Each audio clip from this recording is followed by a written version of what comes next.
Ladies and gentlemen, welcome to another video. In this video, we're going to be talking about how to fix payment failures during the checkout process in Temu. So let's just get straight into the video. So there are a couple of ways you can simply go ahead and troubleshoot it. The first is going to be re-entering your card number, expiration date, CVV, and billing address to ensure they are accurate.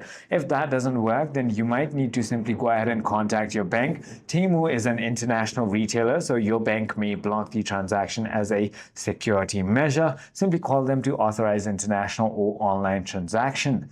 If that is not the case, you might have to check if there are any updates available for Temu. Simply go ahead and open App Store or Play Store and search for Temu application right over here. Once you've done that, click on the application. If there are any updates available, the open button is going to be turning into update. If nothing works, then you have no other options but to uninstall and reinstall your application.